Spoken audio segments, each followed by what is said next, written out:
Da aluna, meu caro aluno, continuando nosso curso de processo civil, a gente vai falar de um tema hoje muito interessante e que tem muito assunto para tratar. No primeiro momento parece um tema simples e é em termos de prova, mas ele é rico em detalhes e cai muito em prova. Que a gente falar sobre os poderes e os deveres, a responsabilidade do magistrado e a gente termina falando de impedimento e suspeição dos magistrados. Beleza? Então vamos lá. Para a gente poder começar a nossa conversa, o nosso ponto de partida tem que ser essa ideia aqui. Premissas da função do magistrado. Ou seja, premissas básicas da função do magistrado. E quais são as premissas básicas da função do magistrado? Quando eu penso no magistrado, eu tenho que partir de que ponto? Primeiro, uma supremacia em relação às partes. Lembra que o magistrado ele não tem interesse nem no autor nem no réu. Por essa razão, ele vai ter uma supremacia em relação às partes. E, consequentemente, ele vai ter uma equidistância. Ele não está mais para o lado do autor, nem mais para o lado do réu. Repara bem, ele não vai nem entender ao autor, nem vai entender ao réu. Ele é equidistante em relação ao autor e réu. É claro que, em alguns momentos, o Código de Processo Civil permite a ele que proteja o vulnerável. Pessoas estariam em situações de vulnerabilidade jurídica. Mas ele faz isso mantendo o quê? Uma equidistância entre as partes. Mantendo uma neutralidade em relação às partes. E por que isso? Porque eu acho que tanto isso aqui quanto isso aqui caminham para o último tópico, que é o mais importante para a gente. Na verdade, é a grande preocupação na aula de hoje. O magistrado ele é imparcial. Então, quando você pensa no magistrado, você vai pensar sempre na imparcialidade. Quando se fala que ele tem uma supremacia em relação às partes, é porque ele é imparcial em relação ao autor e réu. Quando se fala que ele tem uma equidistância em relação às partes, é porque ele é imparcial em relação ao autor e réu.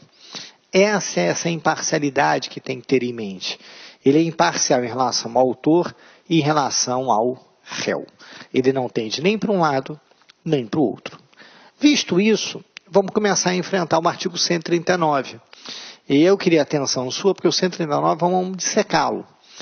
Indo bem por partes, ou pelo caput do 139. Que diz assim, olha, o juiz dirige o processo conforme as disposições desse código, incumbindo. Acho que é o nosso ponto de partida. A direção do processo, o comando do processo, fica a cargo do juiz. Isso é muito importante. Ele é o que vai comandar o processo. A responsabilidade dele, a primeira responsabilidade dele, é justamente na direção do processo, no comando do processo. E, portanto, em termos de prova, muito cuidado, essa direção não compete nem ao autor nem réu. O que autor e réu fazem é levar suas pretensões ao juiz. Nunca esqueça disso. O que o autor faz é levar a sua pretensão ao juiz. O que o réu faz é levar a sua pretensão ao juiz. A direção é do juiz. Ah, mas não seria do MP? Não, o MP pode atuar como um fiscal, mas não dirigindo os trabalhos. Legal? Em cima disso, quais são as incumbências do magistrado? Primeira delas, assegurar às partes igualdade de tratamento. A primeira coisa importante foi uma coisa que a gente já viu lá atrás. Lá no início, a gente quando tratou de isonomia, e no próprio direito constitucional, quando você estudou isonomia, você viu que no nosso ordenamento nós temos dois tipos de isonomia. A isonomia formal, que é aquela que todos são iguais, que não há distinção entre as pessoas, todo mundo é igual. E a isonomia material ou substancial, que é você tratar os iguais de forma igual e os desiguais de forma desigual. Quando o artigo 139, inciso 1º, fala assegurar às partes igualdade de tratamento, essa isonomia é material ou substancial. Em princípio, não é a formal. Aí, só fazendo um parênteses aqui na aula, recentemente um aluno me perguntou assim, mas vem cá, Guerra, vocês falam tanto, vocês, né, os professores, falam tanto de isonomia substancial, material, a gente vê tanto em prova, que a indagação que me surge é o seguinte, existe isonomia formal no direito brasileiro? Existe. Há casos de isonomia formal. Um bom exemplo é o direito a voto.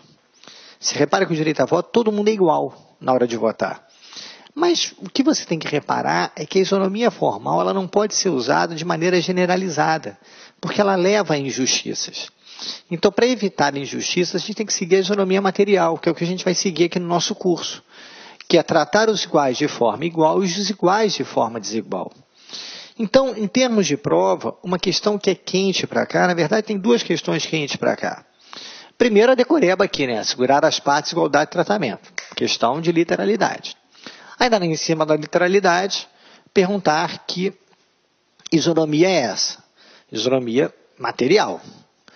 Só que, na verdade, uma pergunta quente em prova é se pode existir tratamento diferenciado. Se, por causa desse inciso, o tratamento diferenciado é válido. E a resposta é sim. Apesar desse inciso, o tratamento diferenciado, ele é válido. Então, exemplo de tratamento diferenciado válido. No processo, algumas pessoas que têm prazo especial. Defensoria Pública tem prazo especial. Fazenda Pública tem prazo especial. Tem prazo em dobro. A gente vai ver que tanto a Fazenda Pública quanto a Defensoria Pública tem prazo em dobro. Você vai indagar na sua prova se isso é constitucional. Resposta sim. O prazo especial é constitucional.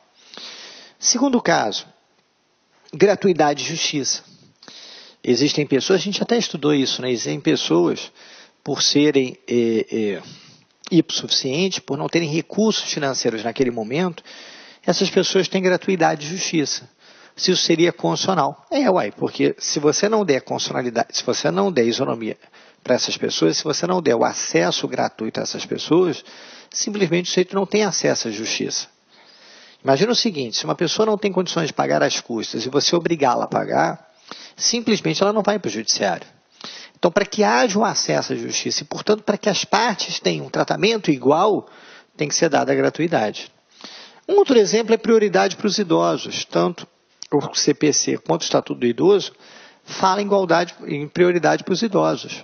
É válido isso? É um tratamento diferenciado, mas em nome de quem? Dessa isonomia material ou substancial. Falou? Vamos mais um pouquinho? Vamos para o artigo 139, que diz assim: o juiz dirá o processo conforme as disposições desse código incumbindo. Inciso 2º, velar pela duração razoável do processo. Na verdade, o quente aqui está no verbo velar. Porque a duração razoável do processo já apareceu para a gente. A duração razoável do processo é o princípio da celeridade. E o princípio da celeridade apresenta para a gente quando? No artigo 4º do CPC, quando diz que as partes têm direito de obter em prazo razoável a solução integral do mérito, incluindo a parte satisfativa, e o artigo 5º, inciso 78 da Constituição, que vai dizer para a gente que a todos, no âmbito judicial e administrativo, são assegurados a razoável duração do processo e os meios que garantam a celeridade de sua tramitação. Joia aqui. Essa é a questão do princípio da celeridade. Beleza? Quando fala aqui da duração razoável do processo. Mas por que eu tentei chamar a atenção do verbo velar? Por que eu comecei a chamar a atenção do verbo velar? Porque esse artigo não cai muito em prova. O que cai muito em prova é o 4º e o inciso 5º 78 da Constituição. Mas o medo que eu tenho é você achar que os artigos são iguais. O medo que eu tenho é você achar que os 3 artigos são os mesmos. E quando chegar aqui, isso eu já vi, já estudei. Não faça isso. Qual a diferença do artigo 139 para o artigo 4º? É que o artigo 4º do CPC, seguindo o artigo 5º, inciso 78, ou seja, o 4º é uma decorrência do inciso 5º, inciso 78, ele garante o direito ao prazo razoável do processo. Então, ele está falando para as partes têm o direito razoável do processo. Ora, esse direito aqui é um direito subjetivo. O direito subjetivo, ele gera um dever em contrapartida. Quem é que vai ter o dever de garantir isso? O Estado.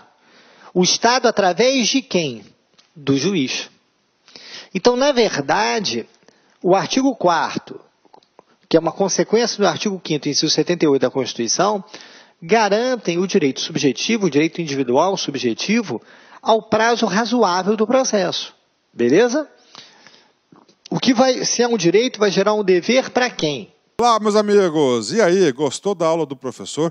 quer continuar assistindo essa videoaula? Aliás, você quer fazer o nosso curso super competitivo do TJ de São Paulo 2017? Então convido vocês a acessarem lacconcurso.com.br, que eu tenho certeza absoluta que você vai fazer um investimento certeiro na sua vida.